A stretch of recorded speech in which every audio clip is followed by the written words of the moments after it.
on the map. So getting so far from that drop is impressive, but now with Teeny, Harris, and Skavi not letting them do so once again with already that first elimination, it's going to make it quite tough.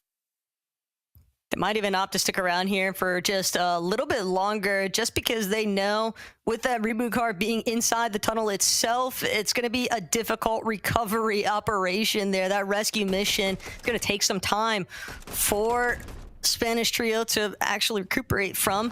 Vanya, Pixie, Marius, though, once again, facing off. This time it's against Lucy, Loki, and Monet. Gotta be careful here. Well, the good news is no trios in the surrounding area, as Marius has continued to replace as much real estate as possible here for openings. Trying to stay grouped up, waiting for anything to happen. Patience is key in these box fights, but once you find that opportunity to make something happen, you have to capitalize on it to make that play. As Monet is looking for an angle, Lucy kind of crouched around a corner, trying to see if he could find something as well, but so far, it's just going to be back and forths for this trio. I mean, Vanya, Marius, they're already so high up the leaderboard, they don't want to end up getting eliminated this early on, so it's more of a safe battle they're going for. Vanya and Marius are kind of recognize the fact that with that early contest at Shattered Span for Lucy and Loki, they're going to be forced to pivot elsewhere, find that surge elsewhere, but encountering these guys coming straight out of Kappa Kappa Factory could be very difficult, as Pixie's already proven to get the better end of Loki's HP bar. Loki, no shield, just scurrying around the low ground. Meanwhile, Marius boxed up, waiting for an angle. It's got some good overhyped view, but at the same time, wants to be careful, doesn't want to immediately jump into a box unnecessarily and find himself getting double teamed, essentially. Yeah, the last thing you want to happen, as they continue to not only look for angles in the box fight, but as we saw what Venno was doing in the first game in his engagement, is scout around, you know, make sure there's no other trios sneaking up onto you. Make sure you kind of know what's going around as you're playing this out. And this doesn't just apply to the mid game, it applies to every part of the match. You have to stay aware. It's key for these matches. And speaking of the beast, Venno, Vico, Flixie once again in a fight. Yeah, they weren't having any luck dealing with Upple's team, so they decided, let's head Boxcar's direction for map 2 instead and see whether or not that fare a little bit better for their surge plan overall. But Gripe also refusing to budge deep inside his box, kind of just settled away, knows he doesn't have the HP to continue this exchange just yet. Venno, with this reposition though, going to have the opportunity to hold them outside the edge of zone. Yeah, it's a good job, or a good play to just kind of look back here. The issue is there are quite a few trios in the area. I mean, it's not an issue for Venno, Vico, Flixie. It's more openings for them. Yeah, it's a good job, or a good play to just kind of look back here.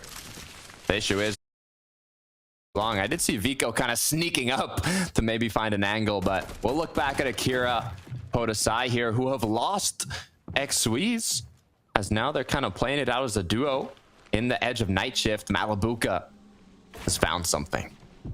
And the problem here is that Malabuka is sniffing out the fact that this might have been the trio that they've been taking shots at initially. And Akira, they're hiding, but Malabuka definitely knows something's up. He's trying to be careful, but every top tier player would recognize when a team is just trying to full on bail, and Podesai running off in the distance there. Malabuka still willing to give chase though, because this would be their surge strategy, similar to what they did to Clownski in the last match. We're just picking them off for trying to go for those reboot plays early. His stomach is rambling. He's hungry. He wants a couple more eliminations as he spotted off the duo. They know they have the advantage in the situation as the Walmer plates comes through. One more. Malabuka looking to get this, but a pre-fire is going to come through. Podesai taking down Malabuka. Ping Walks forced to play it in a 2v2 now. They were looking so confident going into this engagement, and now, in the blink of an eye, drop down to an even fight. And Podesai knows it. He's definitely trying to make sure that he lets Malabuka's team know what's good. Podesai, a couple more splashes left to go here. He's also got a water sprite to use, but Wox having been knocked, this is absolutely disastrous for Malabuka's team, because Ping, the sole survivor, maybe he'll be able to get this revive off now that he's able to teleport away with Wox's knocked body, but at the same time, Takata, their strategy to essentially find those eliminations inside of the storm and then push in a little bit later off the dead side because they have solid surge, completely turned against them. Now they have to try and play, can we recover Malabuka or not? What a turnaround from Podesai and Akira. I mean, they did exactly what they had to keep themselves up. And now looking at Wox, looking at Malabuka, looking at that whole trio, they've got to find a way not only to reboot their team, but also get them with enough loot, refarm the materials they can't already hold, and not only that, get themselves into zone. So depending on kind of where they're positioned already, it's going to be a journey for them to get to end game. Meanwhile, CZB, Nathan Eclipse playing Fishing Simulator here at the lake by Boxcars.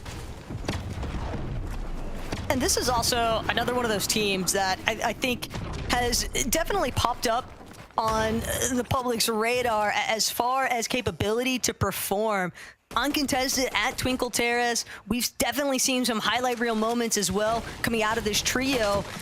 But at the same time, you never want to find yourself getting caught and held.